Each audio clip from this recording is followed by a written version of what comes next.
I will tell you my story. Our story. What is the reason, you ask? The story needs to be told, and if there is no one left to tell it, its meaning will be lost. Why now, you ask, when all lies shattered around us? Yes, you are right. But we are at the end of times, and when something ends, something else begins. So my story might yet live on in this world. They gave me different names. They called me the hero, the one who sacrificed everything to save the people and the land. They called me the destroyer, who betrayed the trust of all races and brought the end of times. I am both, and I am neither. I want you to hear me, see through my eyes, understand the reasons for the things I have done. And before I pass from this world, I need to be judged. I need you to judge me.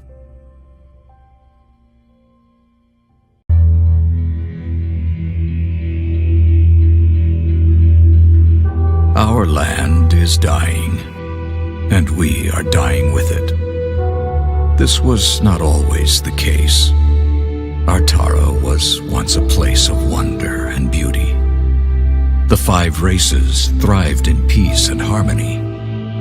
Then, long ago, something happened. A cataclysm of unimaginable proportions. Something so disastrous, we don't even have a name for it. For when it destroyed our civilization, it took with it all knowledge of history. The past is now lost to us. Our future is uncertain. We are left trapped in a bleak and dismal present. The land itself is our enemy now. The weather extreme and unpredictable. Droughts persist for several weeks, followed by floods that wash everything away. Yet our gravest problem is the lack of sunlight. Storm clouds shroud our world in everlasting twilight. Without the sun, we are unable to grow food, and so we struggle to survive this dark world, a seemingly hopeless battle. I look back now to when I was a young boy, living on the fringe of the human domain. While hunting for food, I stumbled upon ruins uncovered by a recent earthquake. A bad omen, normally avoided. But this time, something drew me in.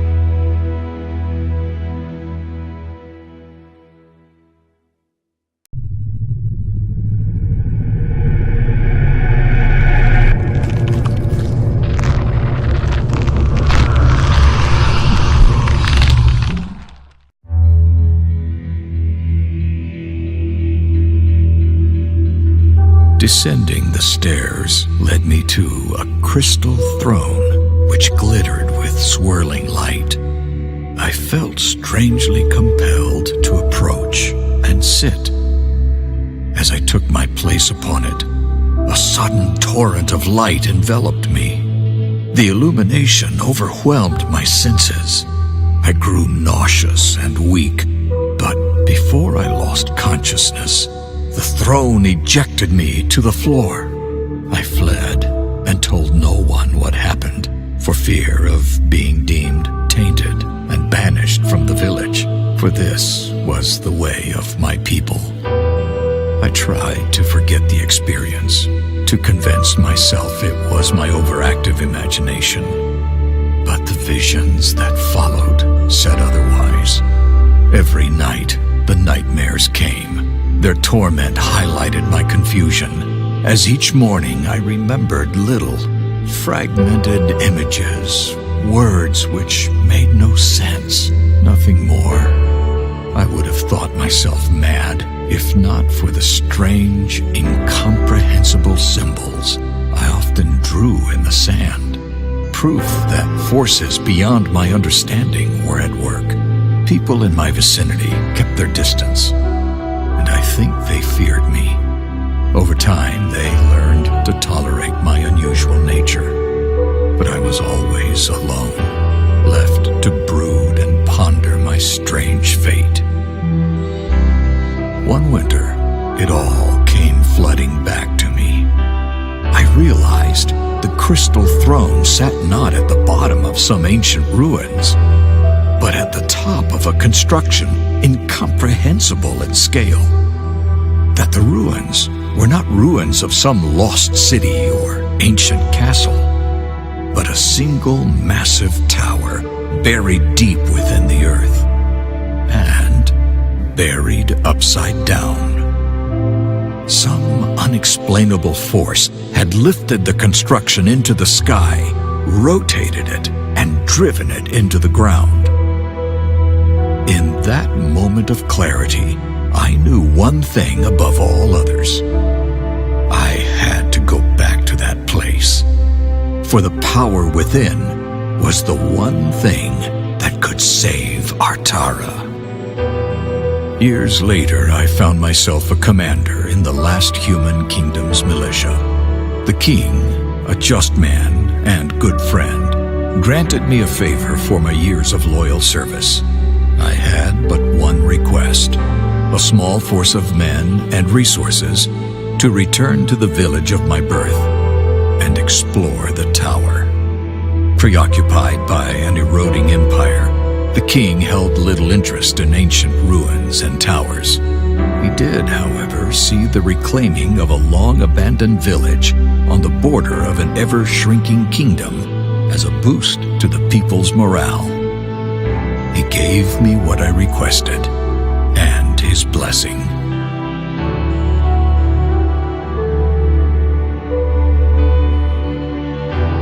So here I am, returning to the very place which has haunted me my entire life. It is a desolate place now.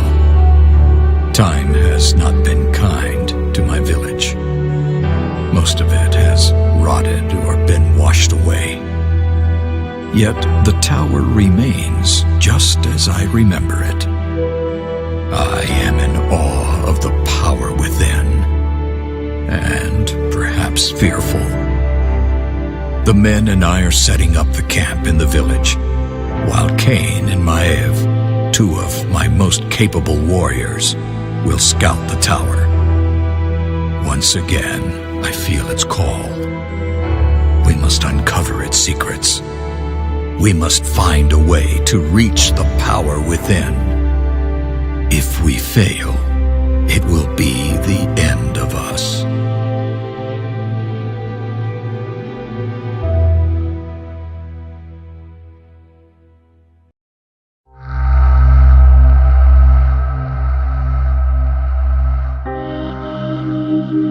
This land was once a beautiful place. All 5 races lived in relative peace and harmony. Trade flourished and technological advancements were made. Humans were the most populous and occupied the central lands. Dwarves lived in the highlands of the west and built underground cities filled with precious stones.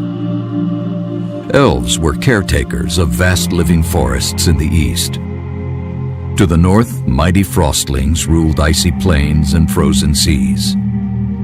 To the south, mystical shadow people wandered great deserts. The world was in balance. There was no magic as we know it today. No mysterious powers over air or fire. No magic-fueled artifacts able to grind mountains to dust. There were godlike beings, rulers of 4 elements, but their power came from immortality and wisdom, not from mystical force. Instead, there was progress, technological advancements that gave races control over the world. Steam machines, electricity, amber stones which could harness the energy of the sun, medicine, metallurgy, and flying machines. people's ambitions raised ever higher to reach the stars one day. Then, one day, strange globes of dark blue light began to appear in random places. People did not know what to make of them, but they soon learned that if touched, they were absorbed by the body, giving the person mystical powers. They could heal wounds, call rain to fertilize crops, or lift heavy objects. Most people assumed this power came from the earth itself as a reward for them being worthy or caring about the land so much. Only some doubted that and wondered where the power really came from and what would be the real price to pay for it.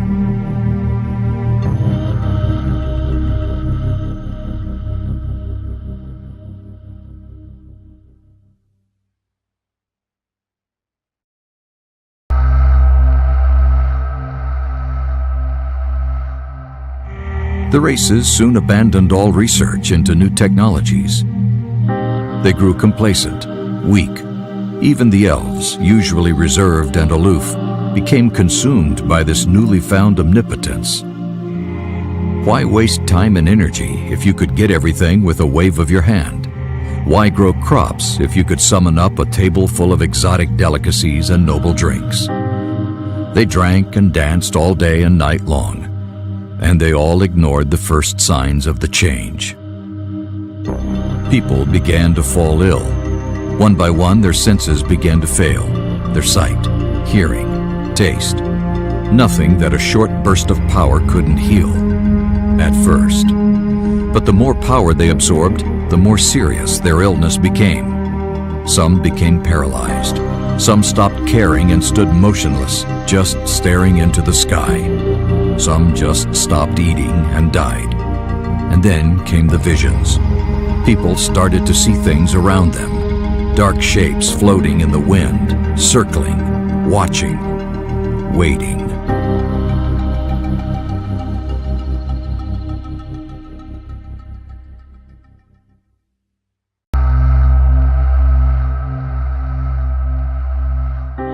Less than 1 year after the coming of the power nodes, lords of the 5 races gathered to discuss the chaos that had ensued. It was decided that the use of magic had to be prohibited, contained, and researched. 4 edicts were passed. The first edict proclaimed that all mana nodes were to be collected and stored in mana crystals for authorized use only.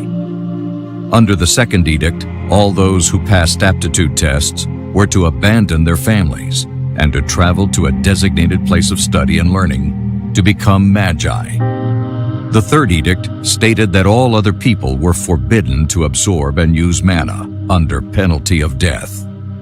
Finally, the fourth edict, the most important of all, decreed that research into the origins of the power would take the utmost priority. A great tower was constructed where all magi gathered and trained. It was a place independent of all races and their rulers, governed by the first magi, each the most skilled of their generation. They were wise in their administration of the power, as they knew the threats of its overuse. Crystal golems had been constructed and traveled the land, seeking out the new nodes that continued to appear. A vast quantity of mana was thus brought to the tower, where it was stored in great crystal chambers. The use of magic was restricted to the direst need and had to be sanctioned by the first magi.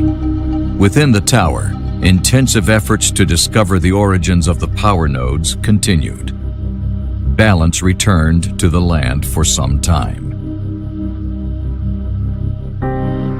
And then came Proteus, the greatest magi that ever lived.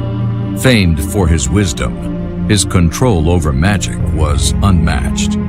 He devoted his entire life to the research, experimenting in ways never before tried. One day, he achieved a breakthrough. He managed to tap into the power at the deepest level, integrating it fully into his life force. His spirit connected to the essence of the magic, and he understood. He learned that the nodes had come from beings called the Organte. They dwelled in another place and perhaps in another time, in a universe incomprehensibly alien to our own. In that brief moment, when his spirit traveled to that place, he glimpsed into the history of the Organte and understood their plan. And the truth of it terrified him beyond all imagination.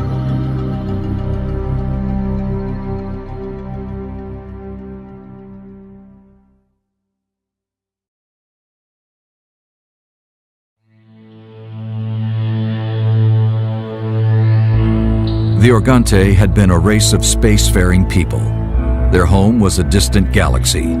They evolved countless eons ago and colonized their stretch of space. They were wise and gentle beings, gladly helping other races on their path to greatness. Their power was unrivaled, and their command of technology complete. They enforced stability in their galaxy, so it thrived in peace and harmony. For many thousand generations, they were satisfied with this. Then a sense of unease slowly overcame them, for they lacked a purpose in their continuous existence.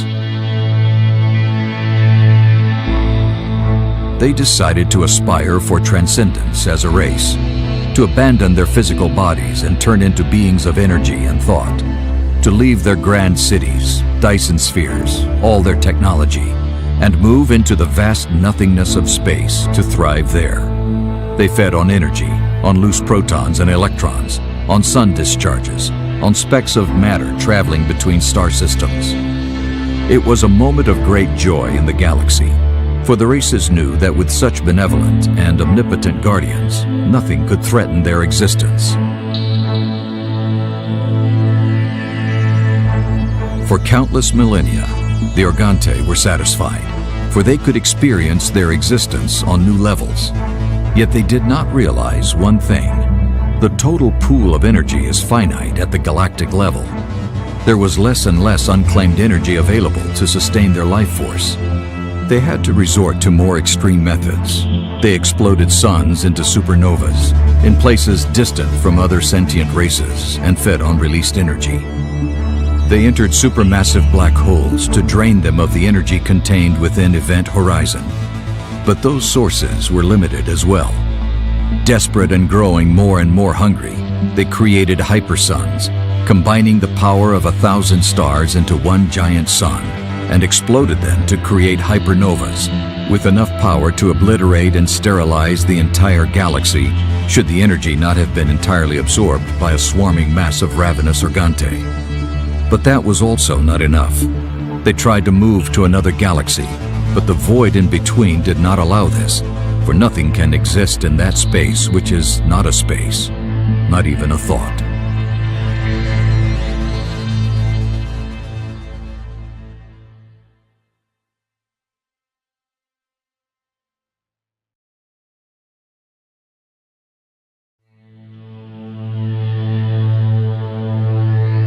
Despairing, the Organte decided then to end their existence, not willing to harm other sentient races who watched with growing horror at the devastation of their galaxy. So they stopped looking for new energy sources, gathered themselves all in one place, and waited for the end. They lingered in dark space for a long time, but the end did not come. Their life force, made of thought, could not die, and they grew even hungrier. Maddened by their desire to feed, they descended on the rest of the galaxy, absorbing all that stood in their path, all sentient races, their ships, their planets, their suns. No longer caring about killing billions of intelligent life forms, they cared only about the energy they contained. Soon nothing was left, an empty space, devoid of even a single electron of energy. Just the Organte. The change in the nature of the Organte allowed them a different understanding of the laws of physics. They discovered connection points between galaxies, places where space and time bend and connect. They searched feverishly for a new feeding ground and discovered a point in space connecting their universe to ours, located right above our planet. It was just a window which they couldn't open, yet. For the laws of physics in our universe were different from the ones of the Organte. They needed a stable bridge to cross over. So, they devised a plan. They needed to release some of their energy into our world, to mix it together and build a stable connection in between. Billions of the Organte sacrificed their last remaining life force, turning it into a state of consciousness to create nodes of power, which then were pushed through the window and placed on our planet. The nodes of energy, which we called magic, people absorbed it, mixed it with their own life force, and then released it into the world, creating new energy in the process. This new energy was now compatible with the Organtes and could be used by them. The perfect trap. Taunt the people with power so immense that they did not question the price they paid for it. So now, the Organte simply waited with anticipation until enough energy would be present to allow them to create the connection bridge, waiting to be able to descend on our galaxy and consume it.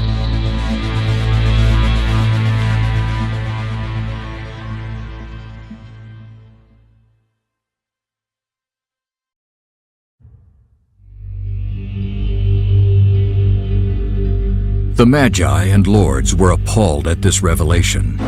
How can you fight an enemy that is all-powerful and does not have a physical form? They immediately banned the use of power without exception, hoping that there was not yet enough mixed energy for the Organte to be able to open a bridge. Thousands of crystal golems were created and positioned across the land to immediately absorb any new node before it could be used. Any attempt to use this power carried the threat of immediate execution. Everyone was hoping that it would be enough, that it was not too late.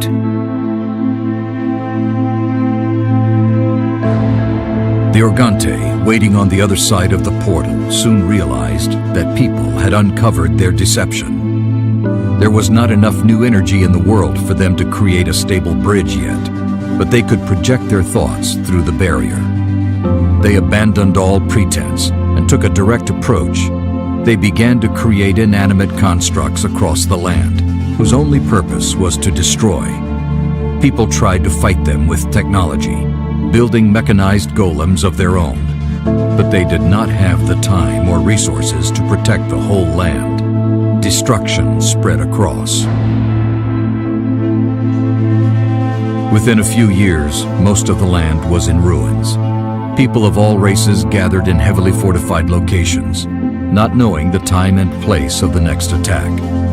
Then, one day, a heavy attack came upon Elven capital city. The defenders were overrun, and a terrible slaughter began. Desperate and maddened with anger, the Council of Elven Magi broke the treaty and lashed out at the attackers with a power, what had been prohibited, and exactly what the Organte were hoping for. In a few moments, all the attackers were shattered by the terrible destructive force of the magic.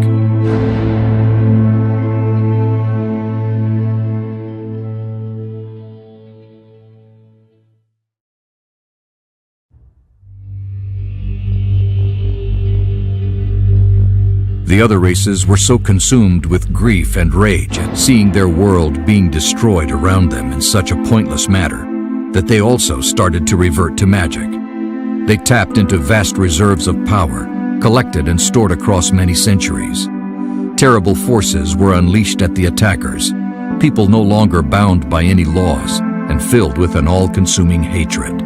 However, the land was being destroyed in the process. Seas boiled, mountains were crushed, and volcanoes erupted. Even the moon was shattered, and the planet became unstable. Yet no one seemed to care. All that mattered was the overwhelming power and being able to direct this destructive force at the heart of the enemy. Then, one day, everything stopped. No new enemies appeared. No new attack came. No one had any illusions that the enemy had been defeated. People looked around and only then realized what they had done to their world. The damage was terrible. Most cities lay in ruins. Volcanoes erupted, blanketing the earth with ash. Storm clouds rolled day and night. Far above the ground, a black portal appeared, a window to Organte world, a sign that enough energy had been transformed and a bridge was possible. Most just surrendered or despaired, waiting for the inevitable. Only Proteus and his faithful magi refused to give up.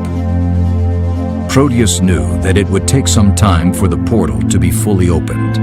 When he visited the universe of the Organte, he learned about the differences in the law of physics. This bridge could not be destroyed, but it could be contained, and the entrance point blocked. He also knew that they had about 5 years before the connection became fully formed. 5 years to devise a plan to save the world, or 5 years before everything and everyone was consumed.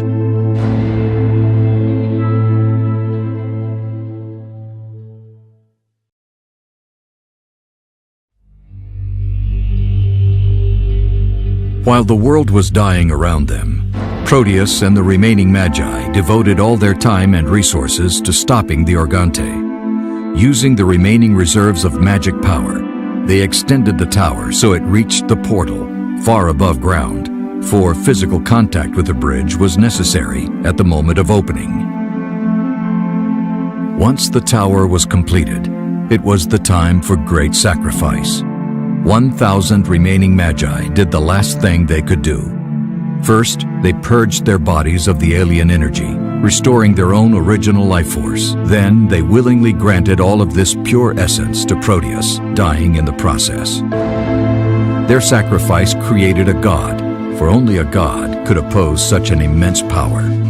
And this god looked at the bodies of his friends and family around him and wept, his heart broken with grief. Proteus then ascended the tower, sat in front of the portal on a crystal chair, and waited for its opening. On the other side, he could see a swarm of the Organte waiting to cross over. He could feel their immense hunger. He could hear their obsessive thoughts of destruction, and he despaired. Yet his resolve was strong. He was the last hope for the land, for his people, and perhaps for all the other sentient beings in the galaxy.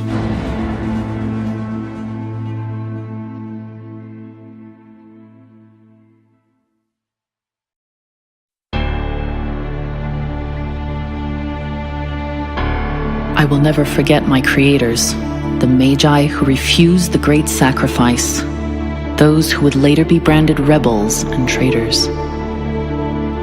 But their intent was not always in opposition.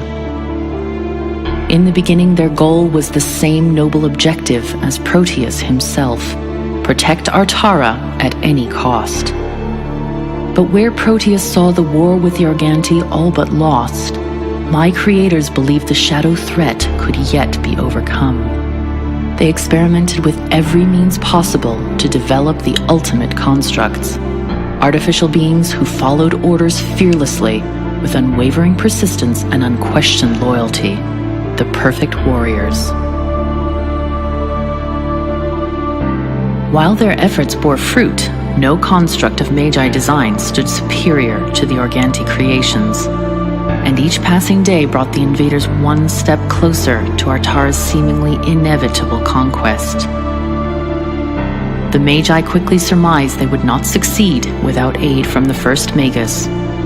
In his rage over the Magi's defiance, Proteus erected an impenetrable barrier around his level of the tower, severing all contact with the outside world.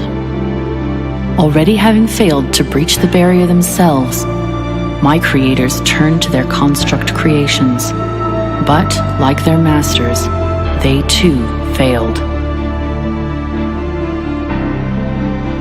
On the verge of conceding defeat, the Magi underwent one last attempt at a new construct, no longer intent on creating a breed of soldiers capable of winning a war. They focused on a single soldier, a construct created for one purpose alone: to break Proteus's barrier. The rebel Magi crafted a construct bound directly to the tower itself, a truly unique meld of magic and technology unlike anything that had come before it. In their crowning achievement, the Tower Avatar was brought online, and I was eager to fulfill my duty.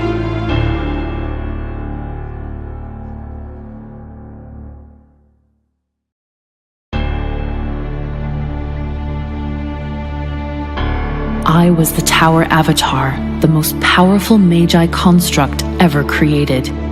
As my creators commanded, I descended against Proteus's barrier with all my might. Yet, despite my fullest effort, the first Magus's defense would not yield. Desperate, the Magi decided to do the unprecedented and imbue one of their constructs with consciousness and free will.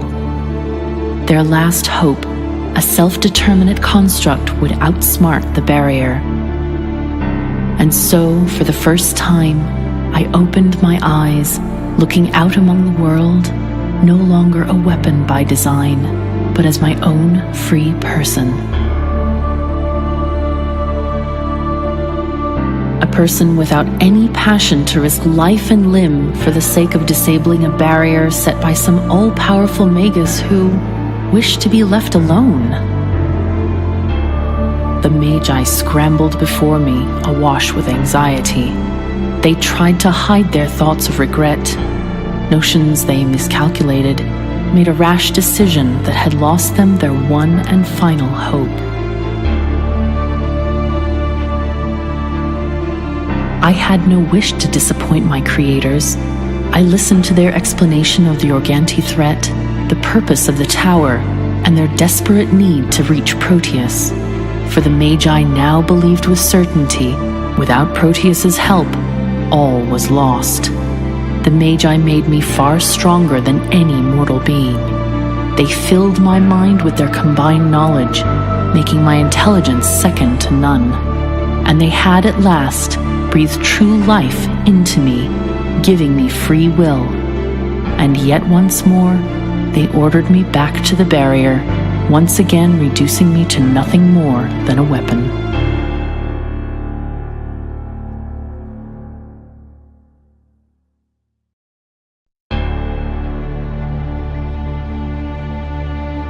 The Magi endowed me with true self-determination, yet despite this miracle, ordered me back to Proteus's barrier.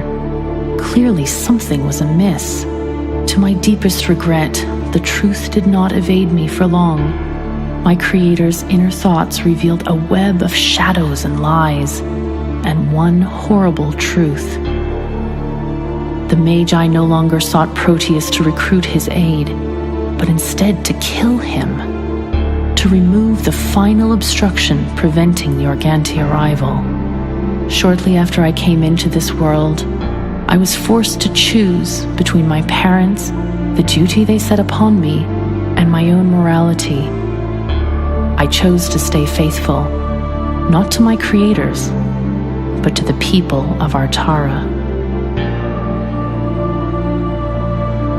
For many days and nights, the tower erupted in war. The Magi fought with ravenous desperation, and though formidable, underestimated the powers at my disposal. I retasked the ancient crystal golems into warriors and created new constructs of my own design. When the Magi banded together in the depths of the tower for one final stand, I descended upon them with the full might of the tower and destroyed them all. I took no pleasure in destroying my misguided creators, but my vow and duty is to the tower and Artara. I have sworn to stand vigil over both for time eternal.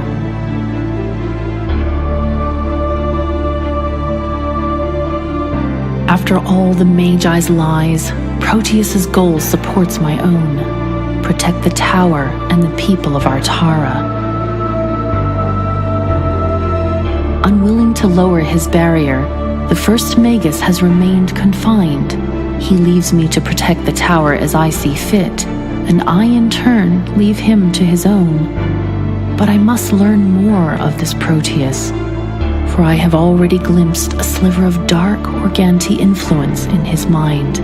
I sense it is only a matter of time before he, too, is corrupted by their lies.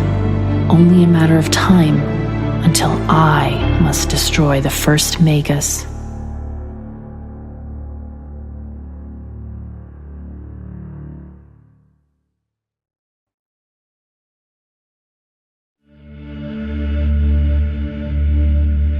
So here we are, two minds in one body. You witnessed what I have done. I opened the portal and let the Organte through. The ultimate betrayal. Shadow constructs are ravaging the land, destroying everything and everyone in the path. They leave me alone, for they believe I am the ally of their masters. Yet you must understand the reasons for my actions. For I did not lie those many years ago when you were a child and our minds touched for the first time. The world can be saved, and only you can do it. The entire world, our galaxy. If we let the Organte set foot on this land, they will soon ravage all the other planets in our galaxy too.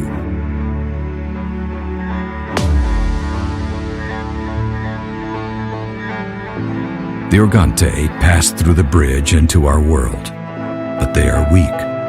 They come from a place with different laws of physics. They are disoriented, stunned. They have to assume physical bodies and need time to adjust to our energy. A lot of time. And if something has a physical shape, it can be destroyed. My actions were for that reason. My life force was the only thing blocking the bridge.